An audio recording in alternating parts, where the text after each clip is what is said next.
नमस्कार दोस्तों, आपका स्वागत है यूट्यूब चैनल एग्ज़ाम फीवर में।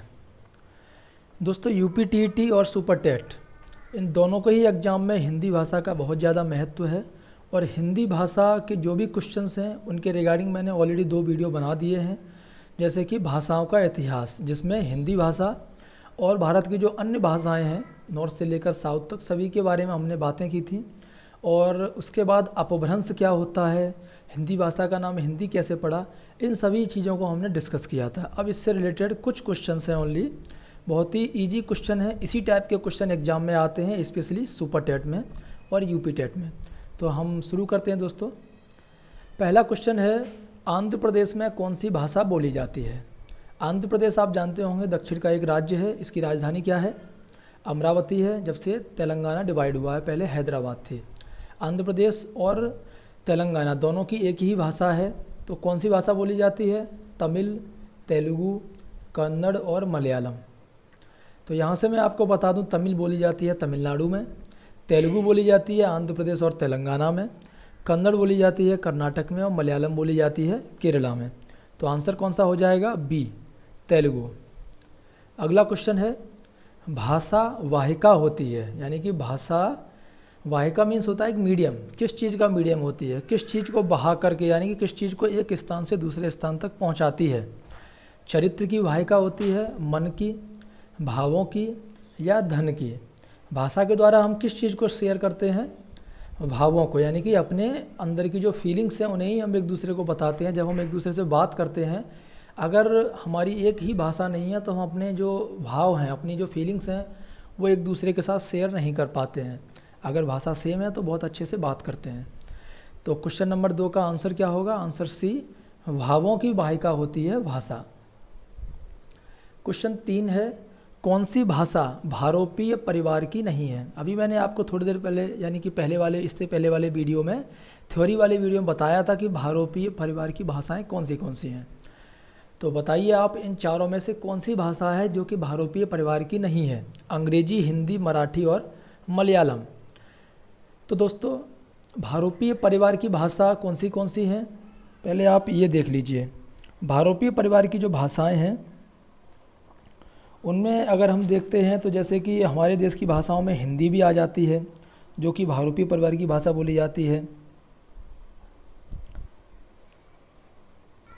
उसके अलावा रूसी हुई, अंग्रेजी, जर्मन, फ्रांसीसी, पुर्तगाली, इतालवी और फारसी, ये तो हो जाती हैं बाहर के देशों की भाषा।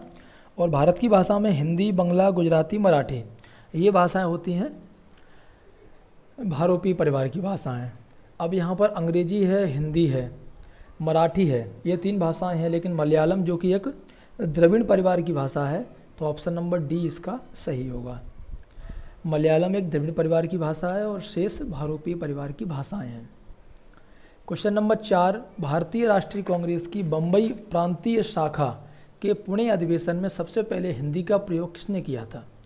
तो जो भारतीय राष्ट्रीय कांग्रेस है उसका जो पुणे अधिवेशन था, जब बम्बई प्रांतीय शाखा का, तो उस अधिवेशन में सबसे पहले हिंदी किसने यूज की थी? जवाहरलाल नेहरू, WC बनर्जी, सुभाष चंद्र बोस, महात्मा गांधी। तो ऑप्शन नंबर इसका सही है आंसर डी, महात्मा गांधी ने सबसे पहले हिंदी का प्रयोग किया था।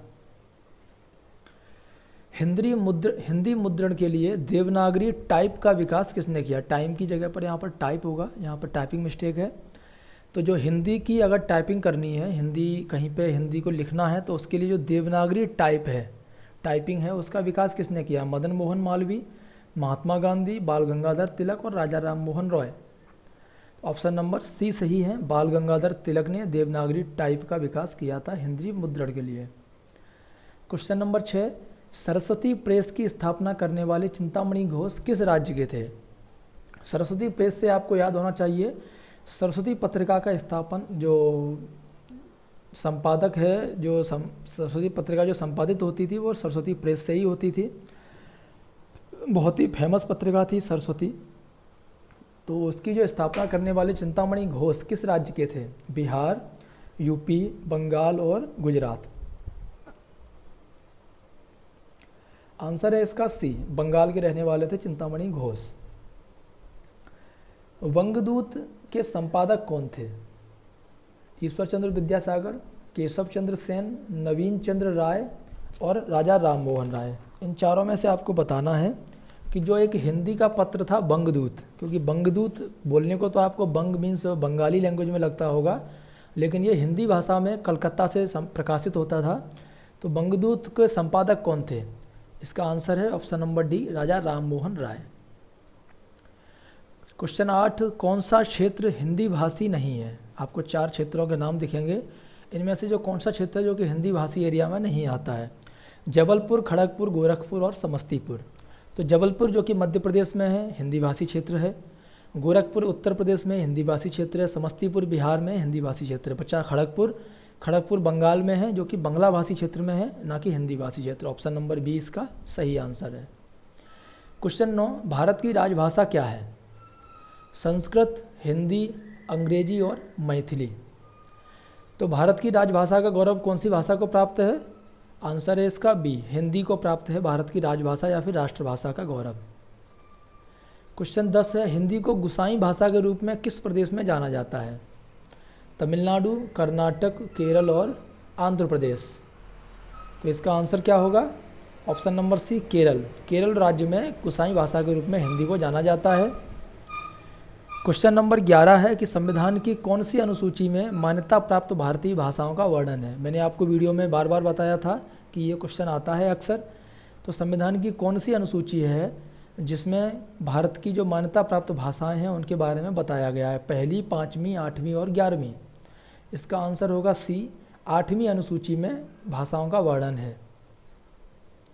अभी ये बताइए, जो 8वीं अनुसूची में भाषाओं का वर्णन है, तो उसमें भारतीय संविधान की 8वीं अनुसूची में कितनी भाषाओं का वर्णन किया गया है? कितनी भाषाओं को मान्यता दी गई है? 11, 14, 18 और 22। ये अभी आंसर मैंने बताया था आपको पढ़ाते समय। तो ऑप्शन नंबर डी सही है, 22 भाषाएं हैं। कौन सी भाषाएं हैं वो भी मैंने आपको बताई थी, फिर से एक बार बता देता हूँ। असमिया, संस्कृत, मलयालम, हिंदी, उर्दू, कश्मीरी, बोडो, सिंधी, मराठी, उड़िया, पंजाबी, मैथिली, गुजराती, तेलुगु, बंगाली, संथाली, मणिपुरी, कन्नड़, कोंकणी, डोगरी, तमिल और नेपाली। ठीक है, तो क्वेश्चन नंबर 12 का ऑप्शन नंबर डी, 22 भाषाएं सही हो गया। तो दोस्तों टोटल 12 क्वेश्चन थे जो कि आपसे एग्जाम में आने वाले क्वेश्चन से मिले जुले क्वेश्चन थे। तो इसी तरीके की थ्योरी और क्वेश्चन आंसर की सीरीज मैं हिंदी के सभी चैप्टर आपको बताऊंगा, ग्रामर और हिंदी की जो कवि हैं उनके बारे में भी। तो आप लोग अगर हिंदी भाषा के बारे में, हिंदी भाषा के इतिहास के बारे में थोड़ा सा भी डाउट होता है तो आपको ये दोनों वीडियो ज़रूर देखने चाहिए जो कि मैंने इस वीडियो से पहले बनाए हैं, हिंदी के बारे में पार्ट 1, पार्ट 2 हिंदी भाषाओं का इतिहास। इससे क्या होगा, आपको पता चल जाएगा कि सबसे पहले भाषा कौन सी थी, उसके बाद कौन सी आई और हिंदी की उत्पत्ति कैसे हुई। वीडियो दोस्तों आपको कैसा लगा कमेंट करके ज़रूर बताएं। अपने दोस्तों को भी शेयर कीजिए। यूपी टीईटी सुपर टेट के एग्ज़ाम आने वाले हैं, आपको बहुत ही काम आएंगे ये वीडियो। और साथ ही साथ में दोस्तों अगर आपको वीडियो अच्छा लगा हो तो लाइक और शेयर ज़रूर कीजिए। धन्यवाद।